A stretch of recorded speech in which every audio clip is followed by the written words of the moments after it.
Choosing the correct aircraft in Battlefield 5 can be a bit of a minefield. So many options and lots of time is required to get the correct specialisations in order to reach the plane's potential.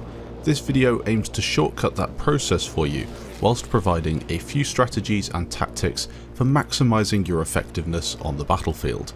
I'm not the best pilot on the game, but after a bit of practice I've found certain things that work and others that don't. I've also asked some very skilled and experienced pilots what they think of the different options in BF5 and have used that information to help inform these decisions.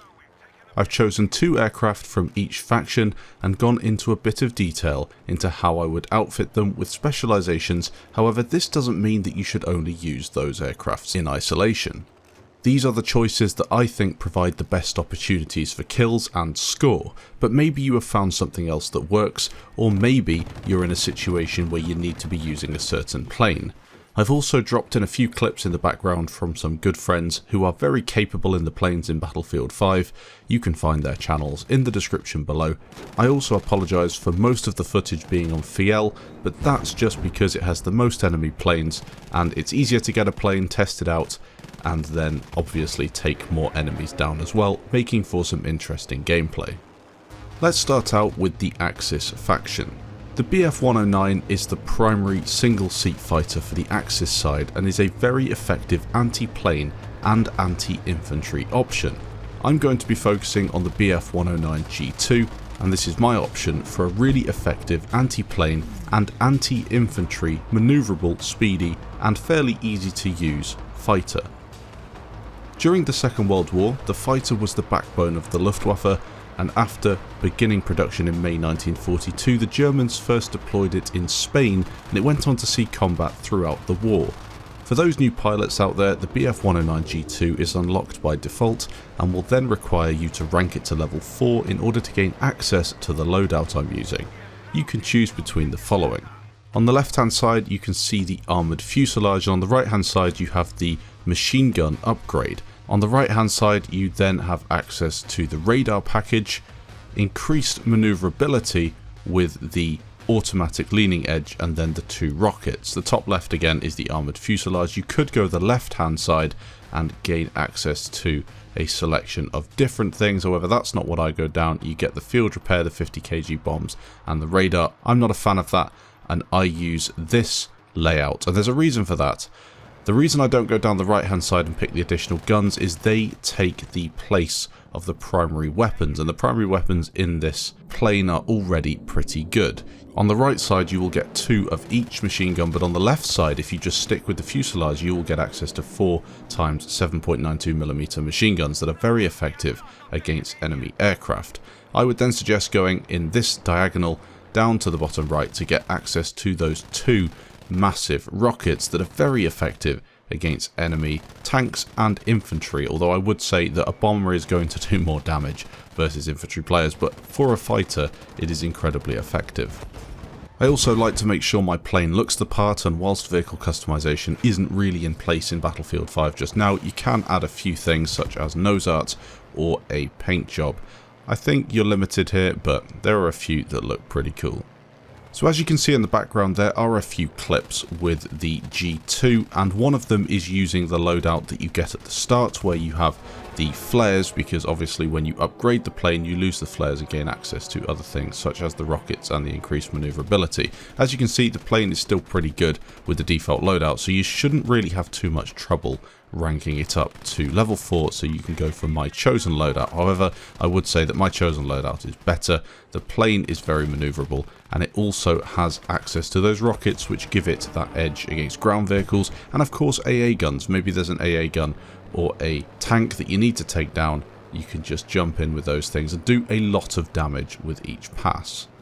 Although I'm not going to go into massive detail with dogfighting techniques, because let's be honest, Battlefield 5 plane gameplay isn't perfect for dogfighting and I'm not really good enough to be offering tutorials like that. I might go into some detail in a future video after I've practiced a little bit more. What I would say with this plane though is the trick is to avoid getting anything on your tail, because As with many things in Battlefield 5, when someone shoots first, they tend to win, and it's very difficult to dogfight your way out of a situation. Yes, you can use different techniques to try and loop back onto them, or maybe use the ground to stall, or go to the flight ceiling to stall, but for the most part you just want to be aware of your surroundings and get away from the enemy players. As for bombers, be careful of the rear guns. As you can see in the background here, I'm on the back of a Blenheim. He's not shooting back, so I can just take my time to shoot him, switch out to the rockets and just blast him away, because I was bored and was thinking he would bail, which is another issue in BF5. People still do bail out of planes, making it rather difficult to get kills. Even though you have the animations, the rockets take care of that, as they will destroy a bomber very, very quickly. The G6 variant is also a great option if you are focused on pure air superiority, but as is often the case in Battlefield 5, you may want to take advantage of the vast kills you can accrue with the G2 and its solid all-round loadout. Moving on, we have my second option for the Axis side, the Junkers Ju-88. Now this was a twin-engined combat aircraft designed in the mid-1930s and used by the Luftwaffe during the Second World War. It's a fairly quick bomber and was one of the most versatile combat aircraft during the war. It had many roles, serving as a bomber, dive bomber, night fighter, torpedo bomber, reconnaissance aircraft, heavy fighter, and fighter bomber. This bomber seats 3 people, and with the correct loadout can be the most powerful all-rounder in the air, and you guys will know because you've probably been killed by it many times when playing on Battlefield. I like to view this plane as the carpet bomber, but in reality it's more than that. It can decimate ground armour, light infantry vehicles, infantry, buildings, enemy bombers, and fighters. As for the loadout, it's pretty simple. You want as much damage as possible, so the 16 x 50 kg bombs are a must. It's then up to you really what you do on the next one. I prefer to go for the wing repair because a broken wing can be very difficult, but the pineapple wrench, it could be useful if you're in a situation where you don't have many fighters on you. Moving down, I think you have to go for the passenger machine gun upgrade. This upgrades the passenger weapons from light to heavy machine guns, and watch this clip in the background. It's absolutely insane how much damage you can do.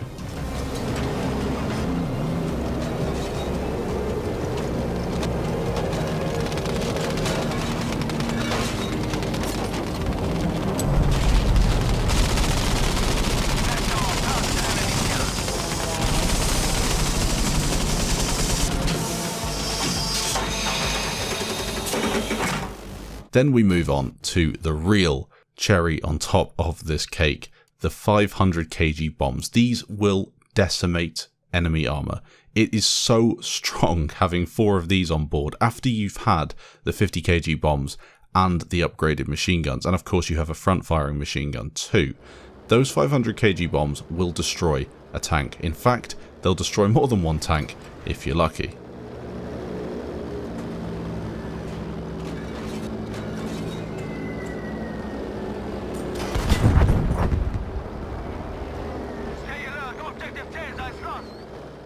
Now you could go down the left hand side and try and upgrade your plane to be a little bit different, but I don't think there's a point in doing that when you have access to so many bombs on the right side. This is the specialization tree I definitely choose to go for. Now a couple of clips in the background from my friend Eros.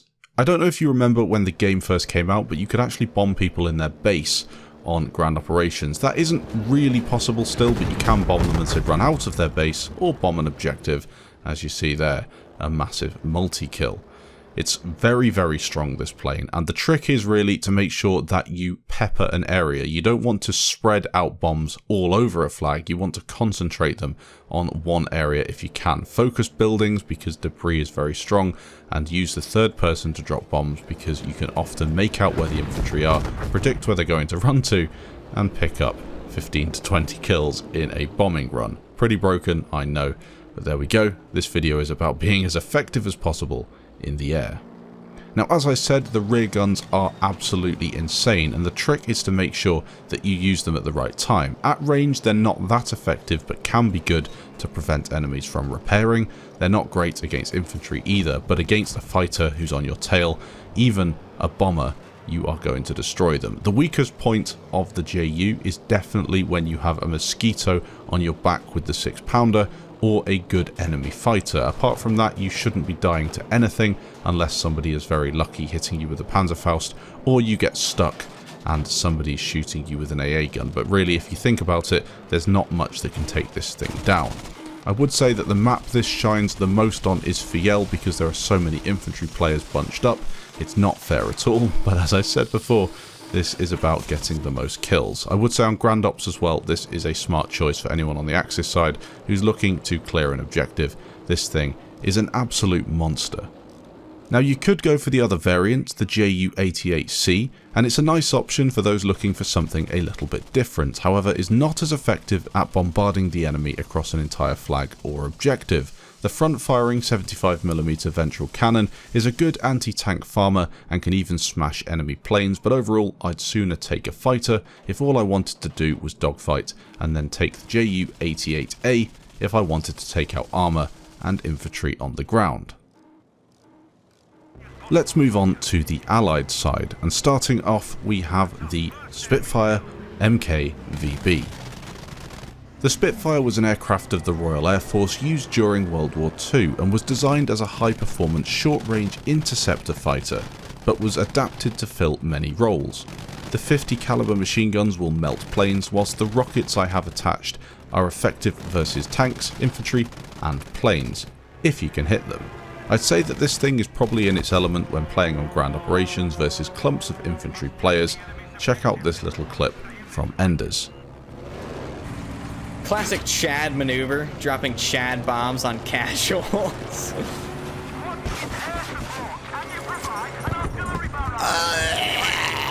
So most players will have used the Spitfire MKVB, or at least most players will have used one of the variants of Spitfire. It is such an iconic plane and it's very fun to use. Once you've leveled it up, this one is very simple. Full right side is what I'd recommend. The 2x 50 caliber machine guns are insanely strong.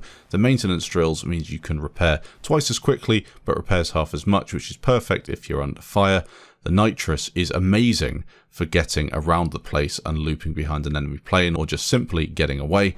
And then the 8x RP3 dumbfire missiles.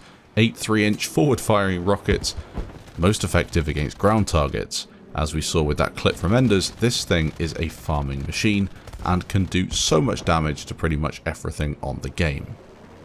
Again, talking about dogfights for a second, it's very difficult to dogfight in this game against a good pilot that has the jump on you. Speed control is pretty much non-existent because of the stalling and the weird stuff that they've introduced with this game. Loadouts and specialisations are very difficult to predict, and lack of possible manoeuvres to outplay the enemy is a real issue. And if you go back and watch some Battlefield 3 or Battlefield 4 dogfighting, you will see the difference in the plane gameplay. It's very difficult to balance with the amount of different planes and specialisations on offer, and as I mentioned, stalling is one of the limited options you have when trying to avoid getting taken down. This means that one of your most important things in this game, one of the priorities when flying a plane, is to make sure you know where the enemy planes are and prioritise your targets. Often you'll see me see a plane in the distance but choose not to go after him because it would leave me isolated and I'm not good enough if an enemy fighter got behind me. Some players have worked it out and are incredibly talented and can avoid getting shot and do all sorts of little neat tricks, but to be honest, it's more about abusing mechanics in the game that probably weren't intended, such as stalling on the ground and using the different features of the plane. But as I said, work out where the enemies are going to be and just try and be as accurate as possible. If you've got someone in front of you, try and maximize your time that you have with the reticle over them and get as many bullets into their plane as possible. Try and focus on a wing to damage it that way. Maybe you have to use a maneuver to try and get a better angle on them, but for the most part, he who shoots first will usually win. We do have another variant of the Spitfire, the MKVB, and then you have the MKVA. The VA isn't something I've used much, and personally I would recommend sticking to the VB, but for people who are trying to get every single plane unlocked and leveled up, you're going to have to be using that one too.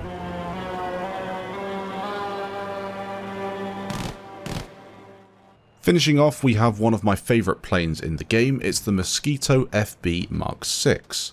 The DH-98 Mosquito was a British multi-purpose military aircraft that was used during the Second World War and entered service in 1941.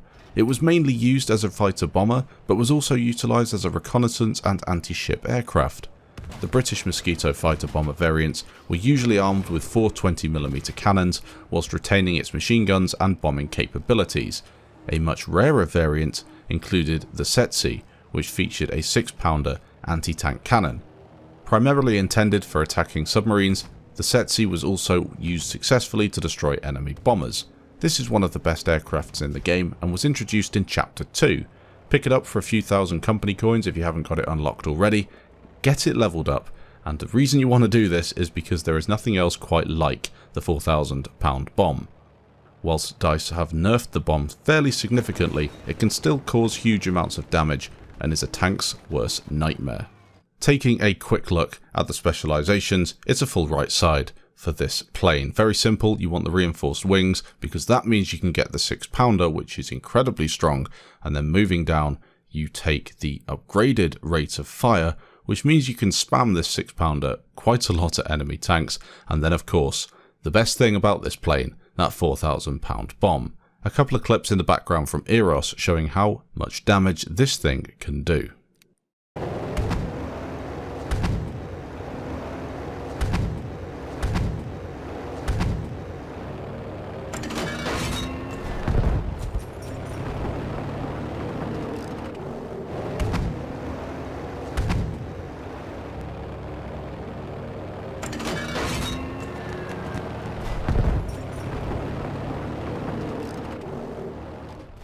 One of the biggest drawbacks and negatives about the Mosquito is the fact it doesn't have a rear-facing gun, and if you're running this sort of loadout, you're really going to struggle if someone gets behind you. There are other loadouts that make the plane more manoeuvrable, but this is the best one for pure damage output. This means you have to be clever, and if there's a good fighter on the server and he's on you, you have to have a wingman to help you out, or you've got to be lucky, maybe he misses, crashes, or gets taken out by an AA gun. Other than that, he's probably going to win the engagement. This thing is great for taking out tanks, probably not the best on Fiel, more of a Panzerstorm sort of plane. You can take out pretty much every tank on the server without too much trouble.